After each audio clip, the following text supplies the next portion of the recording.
Di sebuah sudut kota Magelang, terdapat sebuah warung nasi pecel yang sangat terkenal. Letaknya strategis, di persimpangan jalan yang menghubungkan daerah pemukiman dengan pasar tradisional.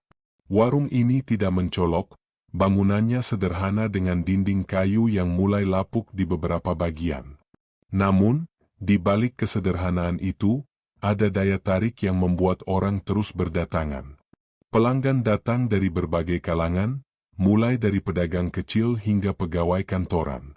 Bahkan, beberapa wisatawan lokal yang kebetulan melintasi kawasan itu tidak bisa menahan diri untuk mampir.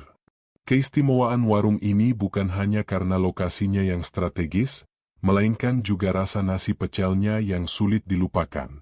Bumbu kacang yang disajikan memiliki kekhasan tersendiri. Rasanya gurih dengan sentuhan manis yang seimbang, berpadu sempurna dengan aroma segar daun kemangi dan renyahnya rempeyek. Banyak yang mengatakan bahwa nasi pecel di sini berbeda dari tempat lain. Namun, tidak ada yang tahu pasti apa rahasianya. Beberapa pelanggan setia menduga bahwa bumbu kacangnya dibuat dari resep rahasia turun-temurun. Sementara itu, ada juga yang berbisik bahwa mungkin ada campuran khusus dalam bumbu itu yang membuatnya begitu memikat. Desas-desus ini semakin menguat seiring dengan keanehan-keanehan yang sering diperhatikan oleh warga sekitar. Meskipun begitu, kebanyakan orang memilih untuk menutup mata, menikmati makanan mereka, dan berpura-pura tidak peduli.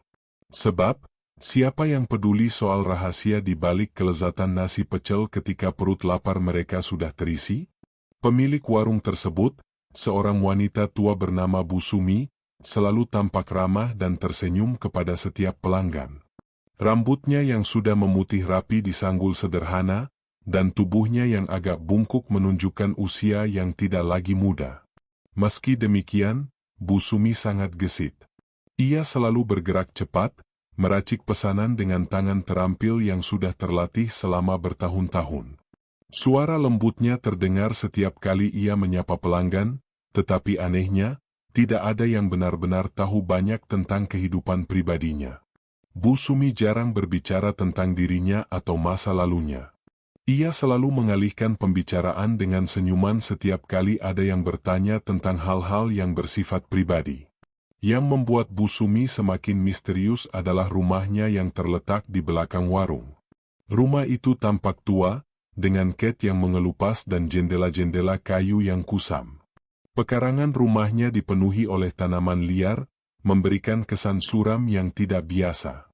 Beberapa warga bahkan menghindar untuk melewati rumah itu pada malam hari karena merasa ada sesuatu yang tidak beres. Tidak sedikit yang mengaku pernah mendengar suara-suara aneh, seperti bisikan atau langkah kaki, meskipun rumah itu terlihat sepi. Suara-suara itu menjadi pembicaraan di kalangan warga, terutama mereka yang tinggal di dekat warung. Mereka mengaku sering mendengar suara tangisan perempuan yang melengking, suara seperti benda berat yang diseret, atau kadang-kadang tawa kecil yang menyeramkan. Kejadian-kejadian ini selalu terjadi setelah tengah malam, ketika suasana sudah sunyi.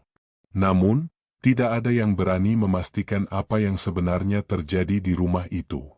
Sebagian besar warga memilih untuk mengabaikan, berpikir bahwa hal tersebut hanyalah imajinasi mereka. Lagi pula, siapa yang ingin mencari masalah dengan Bu Sumi? Meskipun ia terlihat ramah, ada aura tertentu yang membuat orang enggan berkonfrontasi dengannya. Anton, seorang pemuda berusia 25 tahun, baru saja diterima bekerja di warung itu sebagai juru masak. Ia merasa beruntung mendapatkan pekerjaan tersebut, mengingat banyaknya orang yang mengincar posisi di warung terkenal itu. Namun, sejak hari pertama bekerja, Anton sudah merasakan kejanggalan. Meski warung selalu ramai, suasananya terasa dingin dan aneh. Ia sering merasa seolah-olah ada yang mengawasinya, terutama ketika ia bekerja di dapur sendirian. Beberapa kali, ia menemukan hal-hal ganjil, seperti panci yang tiba-tiba jatuh sendiri atau bayangan yang melintas di sudut matanya. Yang paling mengganggu adalah bau aneh yang kadang muncul di dapur. Bau itu tidak seperti bau masakan atau bahan makanan, melainkan bau anyir yang tajam dan menyengat. Anton mencoba bertanya kepada rekan kerjanya, tetapi mereka hanya mengangkat bahu atau pura-pura tidak tahu. Salah satu dari mereka bahkan berbisik, "Jangan terlalu banyak tanya kalau masih mau kerja di sini." Jawaban itu membuat Anton semakin penasaran, tetapi ia memutuskan untuk menyimpan rasa ingin tahunya, setidaknya untuk sementara. Pada suatu malam, rasa penasaran Anton mencapai puncaknya. Ia memutuskan untuk tetap berada di sekitar warung setelah jam kerja selesai. Ia bersembunyi di balik semak-semak yang menghadap ke rumah Bu Sumi, berharap bisa melihat apa yang sebenarnya terjadi di sana. Malam itu gelap gulita, hanya diterangi oleh cahaya bulan yang samar. Udara malam terasa lebih dingin dari biasanya, dan suara jangkrik terdengar semakin nyaring. Anton merasa jantungnya berdebar kencang, tetapi ia bertekad untuk mencari tahu rahasia di balik warung dan rumah tua itu. Menit-menit berlalu tanpa ada tanda-tanda aktivitas. Anton mulai berpikir untuk menyerah dan pulang ketika tiba-tiba, pintu belakang rumah Bu Sumi terbuka. Dari dalam rumah, Bu Sumi keluar sambil membawa nampan besar yang ditutupi kain hitam. Gerak-geriknya pelan namun pasti, seolah-olah ia sedang melakukan sesuatu yang sangat penting. Anton menahan napas dan memperhatikan dengan saksama. Bu Sumi berjalan menuju sumur tua yang terletak di pojok pekarangan rumahnya. Sumur itu sudah lama tidak digunakan, dan warga percaya bahwa sumur tersebut angker. Ketika Bu Sumi sampai di tepi sumur, ia mulai melantunkan sesuatu yang terdengar seperti mantra. Suaranya pelan dan tidak jelas, tetapi ada nada aneh yang membuat bulu kuduk Anton berdiri. Ia tidak bisa mengerti apa yang dikatakan Bu Sumi, tetapi ia tahu bahwa itu bukan doa biasa. Setelah beberapa saat, Bu Sumi membuka kain hitam yang menutupi nampan. Dari tempatnya bersembunyi, Anton tidak bisa melihat dengan jelas isi nampan tersebut, tetapi ia mencium bau menyengat yang sangat tidak enak. Bau itu mirip dengan bau anyir yang sering ia cium di dapur. Lalu, sesuatu yang tidak terduga terjadi. Dari dalam sumur, muncul sosok menyeramkan. Tubuhnya besar, berbulu lebat, dengan mata merah yang bersinar dalam gelap. Makhluk itu menjulurkan tangan panjangnya dan mengambil sesuatu dari nampan Bu Sumi. Anton tertegun, tubuhnya membeku karena ketakutan. Ia tidak percaya dengan apa yang baru saja dilihatnya. Sosok itu kemudian mengeluarkan suara tawa yang menggema, membuat suasana semakin mencekam. Bu Sumi membungkuk hormat di depan makhluk itu, lalu berbalik dan berjalan kembali ke rumah tanpa mengucapkan sepatah kata pun. Anton tetap bersembunyi di tempatnya sampai suasana kembali sepi. Jantungnya berdetak kencang, dan tubuhnya gemetar hebat. Ia tahu bahwa ia baru saja menyaksikan sesuatu yang seharusnya tidak dilihat oleh manusia biasa. Malam itu, Anton pulang dengan perasaan takut bercampur bingung. Ia mencoba meyakinkan dirinya bahwa itu hanyalah mimpi buruk, tetapi semua yang ia lihat terasa terlalu nyata untuk diabaikan. Setelah malam penuh ketegangan itu, Anton tidak bisa tidur. Bayangan makhluk besar berbulu dengan mata merah menyala terus menghantui pikirannya. Ia duduk di sudut kamar kontrakannya yang sempit, memeluk lutut sambil memutar-mutar kemungkinan penjelasan untuk apa yang telah dilihatnya. Mungkinkah ini hanya halusinasi, pikirnya.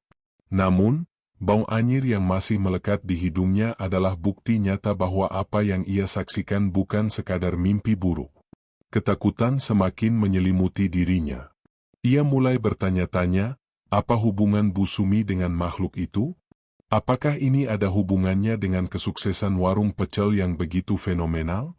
Keesokan harinya, Anton merasa tidak bersemangat untuk bekerja. Namun, ia memutuskan tetap datang karena tidak ingin menimbulkan kecurigaan. Warung tetap ramai seperti biasa, dipenuhi pelanggan yang seakan tidak peduli dengan apapun selain kelezatan nasi pecel di piring mereka. Anton mencoba fokus pada pekerjaannya, tetapi pikirannya terus melayang ke kejadian malam sebelumnya. Setiap kali ia melihat Bu Sumi, ia merasa jantungnya berdetak lebih cepat. Wanita tua itu tampak biasa saja, dengan senyumnya yang tipis dan sikapnya yang tenang. Tetapi, bagi Anton, ada sesuatu yang sangat salah dengan wanita itu. Di sela-sela kesibukan melayani pelanggan, Anton mencoba mengamati lebih dekat tingkah laku Bu Sumi. Ia memperhatikan bahwa Bu Sumi jarang sekali menyentuh makanan yang ia buat. Bahkan, ia tidak pernah terlihat makan atau minum di warung itu. Anton juga menyadari bahwa Bu Sumi selalu menjaga nampan bumbu kacang dengan sangat hati-hati, seolah-olah benda itu adalah sesuatu yang sangat berharga. Rasa penasaran Anton semakin membesar, tetapi ia tahu bahwa ia harus berhati-hati. Bu Sumi sepertinya memiliki kemampuan untuk merasakan jika ada yang mencoba mengusik rahasianya. Di malam kedua setelah kejadian itu, Anton kembali memutuskan untuk mengintai rumah Bu Sumi. Kali ini, ia membawa senter kecil dan ponsel untuk merekam apapun yang terjadi. Ia merasa bahwa ia harus mengungkap misteri ini, meskipun ada rasa takut yang terus menghantuinya. Sebelum berangkat, Anton menyiapkan dirinya dengan membaca doa dan membawa sebuah jimat kecil yang diberikan oleh ibunya ketika ia masih kecil. Ia berharap bahwa benda itu dapat melindunginya dari apapun yang mungkin terjadi. Seperti sebelumnya, Anton bersembunyi di balik semak-semak dekat rumah Bu Sumi. Malam itu lebih dingin dan sunyi dibandingkan malam sebelumnya. Udara terasa berat, seolah-olah ada sesuatu yang tidak beres. Tepat pukul 12 malam, pintu belakang rumah Bu Sumi kembali terbuka. Wanita tua itu keluar dengan langkah pelan, membawa nampan yang sama seperti malam sebelumnya. Anton mengamati dengan hati-hati sambil mencoba merekam setiap gerakan Bu Sumi. Ketika Bu Sumi sampai di sumur tua, ia mulai melantunkan mantra yang sama seperti malam sebelumnya. Suaranya terdengar seperti gumaman yang tidak jelas, tetapi ada nada tertentu yang membuat bulu kuduk Anton berdiri. Kali ini, Anton berhasil melihat lebih jelas isi nampan itu melalui cahaya bulan. Di atas nasi pecel yang tampak biasa, ada potongan daging yang terlihat tidak wajar. Warnanya merah tua, dengan tekstur yang aneh. Anton merasa mual, tetapi ia mencoba untuk tetap tenang. Saat Bu Sumi selesai melantunkan mantra, makhluk besar berbulu itu kembali muncul dari dalam sumur. Kali ini, wujudnya lebih jelas. Kulitnya terlihat seperti sisik ular, tetapi tubuhnya ditutupi bulu hitam yang tebal. Matanya bersinar merah, dan taringnya yang panjang membuatnya tampak seperti monster dari mimpi buruk. Makhluk itu menggeram pelan sebelum mengambil makanan dari nampan Bu Sumi. Anton mencoba merekam semua ini dengan ponselnya, tetapi tangannya gemetar hebat, membuat rekamannya goyah. Tiba-tiba, makhluk itu berhenti dan mengangkat kepalanya, seolah-olah mencium sesuatu. Mata merahnya berputar ke segala arah, hingga akhirnya berhenti tepat ke arah tempat Anton bersembunyi. Anton merasa jantungnya seperti berhenti berdetak. Makhluk itu mengeluarkan suara geraman yang lebih keras, lalu mulai bergerak mendekati semak-semak tempat Anton berada. Dengan panik, Anton mematikan ponselnya dan mencoba berlari, tetapi kakinya terasa lemas. Ia hanya bisa berdoa dalam hati, berharap makhluk itu tidak menemukannya. Namun, nasib berkata lain. Makhluk itu mendekat semakin cepat, langkahnya yang berat membuat tanah di sekitar sumur bergetar.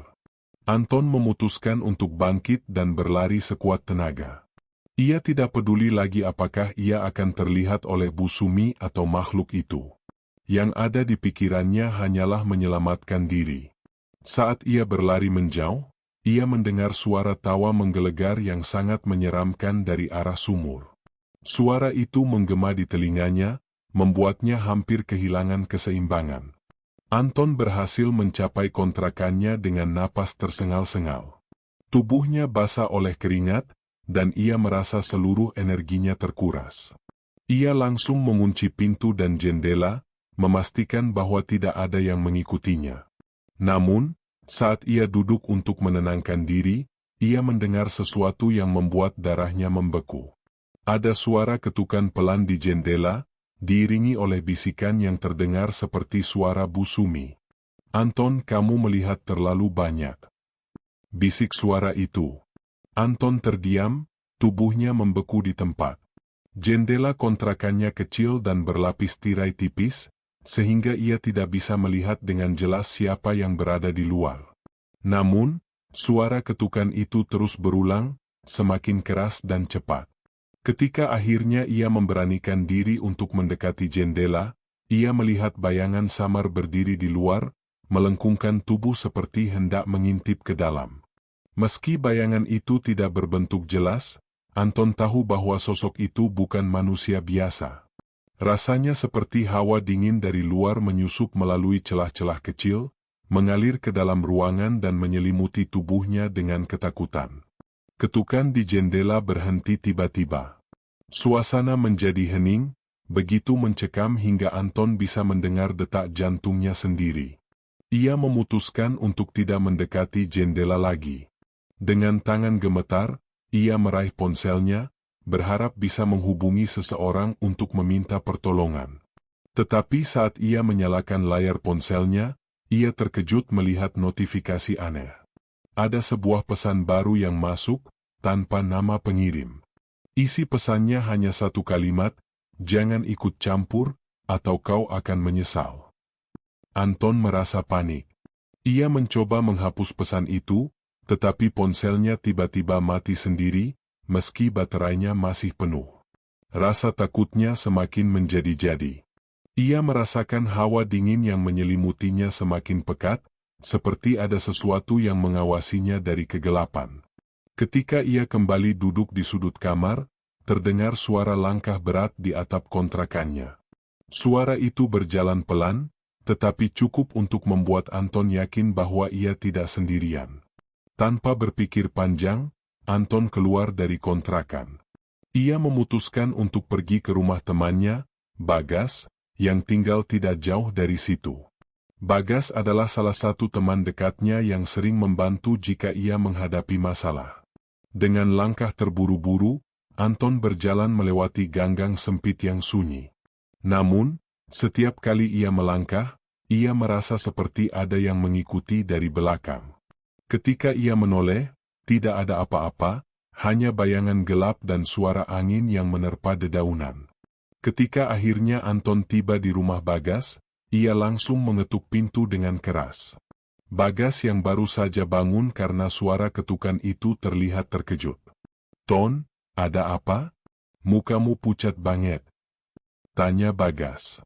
Anton mencoba menjelaskan semuanya, dari kejadian di warung, sumur tua, hingga sosok menyeramkan yang muncul di luar kontrakannya. Bagas mendengarkan dengan serius, meski di wajahnya terlihat keraguan.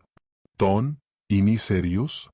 Apa kamu yakin enggak cuma mimpi atau imajinasi aja?" tanya Bagas. Anton meyakinkan Bagas bahwa semuanya benar-benar terjadi. Melihat ketakutan di wajah Anton, Bagas akhirnya percaya. Ia menyarankan agar mereka mencari bantuan dari seorang dukun yang tinggal di desa sebelah, seseorang yang dikenal sering membantu warga menghadapi gangguan gaib. Tanpa menunggu lama, keduanya berangkat menuju rumah dukun tersebut, meski malam semakin larut dan udara semakin dingin. Perjalanan menuju rumah dukun itu terasa mencekam. Jalan setapak yang mereka lalui gelap dan sepi. Hanya suara langkah kaki mereka yang terdengar, bercampur dengan bunyi burung hantu di kejauhan. Sesekali, Anton merasa seperti ada sesuatu yang mengintai dari balik pepohonan, tetapi ia tidak berani memberitahu Bagas. Setelah hampir setengah jam berjalan, mereka akhirnya tiba di sebuah rumah kecil dengan lampu minyak yang menyala redup di terasnya. Dukun tua itu, yang dipanggil Mbah Sarjo, menyambut mereka dengan tatapan tajam. "Aku sudah tahu kenapa kalian ke sini," katanya dengan suara berat yang langsung membuat Anton merinding. Mbah Sarjo meminta Anton untuk menceritakan ulang semua yang ia alami. Setelah mendengarkan dengan seksama, Mbah Sarjo menghela napas panjang. "Kamu sudah menyaksikan sesuatu yang tidak seharusnya, Nak. Apa yang kamu lihat di sumur itu adalah makhluk pesugihan. Dan sekarang, ia mungkin sudah menandaimu. Anton merasa lututnya melemas. Apa maksud Mbah? Apa yang harus saya lakukan? Tanyanya dengan suara bergetar. Mbah Sarjo menjelaskan bahwa makhluk pesugihan seperti itu memiliki ikatan dengan manusia yang memberinya persembahan, dalam hal ini, Bu Sumi. Siapapun yang mengetahui rahasia mereka akan dianggap ancaman. Jika Anton tidak berhati-hati, makhluk itu mungkin akan mencoba mencelakainya. Mbah Sarjo menawarkan untuk melakukan ritual perlindungan. Ia mengambil segenggam garam, beberapa helai daun sirih, dan sebatang dupa. Ritual dimulai dengan Mbah Sarjo melantunkan doa-doa dalam bahasa Jawa kuno. Selama ritual berlangsung, Anton merasa tubuhnya semakin berat, seperti ada sesuatu yang mencoba menariknya keluar dari ruangan. Ia bahkan melihat bayangan hitam di sudut mata yang bergerak mendekatinya. Mbah Sarjo segera menaburkan garam ke arah bayangan itu, dan suara melengking yang mengerikan terdengar sebelum semuanya kembali sunyi. Ini baru awal, Nak, kata Mbah Sarjo dengan wajah serius. Makhluk itu tidak akan berhenti begitu saja. Kamu harus memutuskan, apakah ingin melawan atau meninggalkan tempat ini selamanya. Anton merasa bimbang. Ia tidak ingin hidup dalam ketakutan, tetapi ia juga tidak tahu apakah ia mampu menghadapi Bu Sumi dan makhluk yang mengerikan itu. Bagas mencoba menenangkan Anton dan berjanji akan membantunya. Namun, jauh di lubuk hati, Anton tahu bahwa apa yang menantinya bukanlah sesuatu yang bisa dihadapi dengan mudah. Anton kembali ke kontrakannya dengan perasaan tidak menentu. Setelah ritual perlindungan yang dilakukan oleh Mbah Sarjo, ia merasa sedikit tenang, namun jauh di dalam hatinya, ketakutan masih terus menghantuinya. Bagas memilih untuk menemani Anton malam itu. Mereka duduk bersama di ruang sempit kontrakan Anton, mencoba mengalihkan pikiran dengan mengobrol tentang hal-hal ringan. Tetapi, suasana tetap terasa mencekam. Sekitar pukul 2 dini hari, ketika suasana mulai sunyi, terdengar suara aneh dari luar kontrakan. Suara itu terdengar seperti sesuatu yang menyeret-nyeret tubuh berat di atas tanah. Anton dan Bagas saling pandang, wajah mereka dipenuhi kecemasan. Apa itu, Ton? Bisik Bagas. Suaranya bergetar. Anton tidak menjawab. Ia hanya memberi isyarat agar Bagas tetap diam. Dengan perlahan, mereka merangkak menuju jendela, mencoba melihat apa yang terjadi di luar.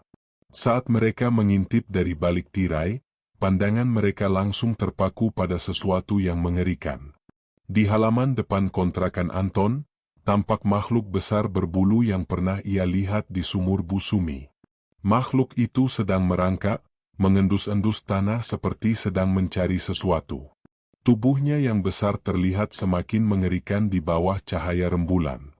Matanya yang merah menyala tampak memindai setiap sudut halaman, seolah-olah sedang mencari keberadaan Anton. Anton merasa napasnya tertahan. Ia menarik Bagas untuk menjauh dari jendela.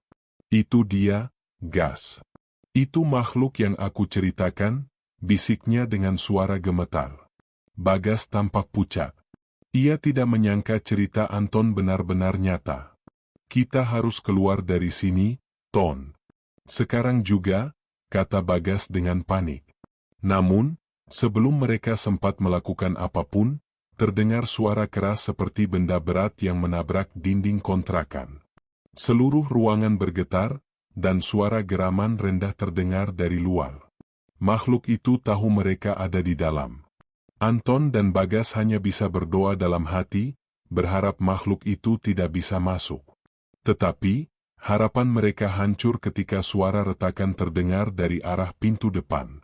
Pintu kontrakan Anton tiba-tiba terlempar ke belakang. Makhluk itu masuk dengan gerakan lambat, mengisi ruangan kecil itu dengan aura menyeramkan. Bau anyir yang menyengat langsung memenuhi udara, membuat Anton dan Bagas hampir muntah. Mata makhluk itu bersinar merah terang, memandang langsung ke arah mereka. Tubuhnya yang besar hampir memenuhi seluruh ruangan, dengan cakar yang panjang dan tajam mencengkeram lantai kayu. Bagas mencoba melawan naluri ketakutannya. Ia meraih tongkat kayu yang ada di sudut ruangan dan mengayunkannya ke arah makhluk itu. Tetapi, tongkat itu patah bahkan sebelum menyentuh tubuh makhluk tersebut. Suara tawa menggelegar memenuhi ruangan, suara yang tidak manusiawi. Makhluk itu melangkah lebih dekat, menggeram pelan seperti sedang menikmati ketakutan mereka. Anton tiba-tiba teringat sesuatu. Ia meraih kantong garam yang diberikan Mbah Sarjo sebelumnya. Dengan tangan gemetar, ia membuka kantong itu dan melemparkan segenggam garam ke arah makhluk tersebut. Makhluk itu langsung mengeluarkan suara melengking yang menyakitkan telinga. Tubuhnya seperti terbakar, mengeluarkan asap hitam yang berbau busuk. Anton tidak menyia-nyiakan kesempatan itu. Ia terus menaburkan garam ke arah makhluk tersebut, memaksa makhluk itu mundur perlahan. Makhluk itu akhirnya keluar dari kontrakan, tetapi sebelum menghilang, ia menatap Anton dengan penuh kebencian. Suaranya terdengar seperti bisikan yang mengancam, "Ini belum selesai, manusia." Setelah itu, ia lenyap ke dalam kegelapan malam, meninggalkan bau anyir yang semakin menusuk. Anton dan Bagas terduduk di lantai, tubuh mereka gemetar hebat. Bagas memandang Anton dengan ekspresi panik. "Ton, kita nggak bisa terus seperti ini. Makhluk itu enggak akan berhenti sampai kau benar-benar pergi dari tempat ini," katanya. Anton mengangguk, menyadari bahwa Bagas benar. Ia harus membuat keputusan besar, meninggalkan kota ini atau menghadapi Bu Sumi secara langsung untuk menghentikan semuanya. Keesokan harinya, Anton memutuskan untuk kembali ke warung Bu Sumi. Kali ini, ia tidak sendiri. Bagas dan Mbah Sarjo ikut bersamanya. Mereka tahu bahwa satu-satunya cara untuk menghentikan semua ini adalah dengan memutus ikatan antara Bu Sumi dan makhluk pesugihan tersebut. Ketiganya tiba di warung itu saat suasana masih sepi. Bu Sumi terlihat sedang membersihkan meja, seperti biasa. Ketika melihat Anton, senyum Bu Sumi menghilang.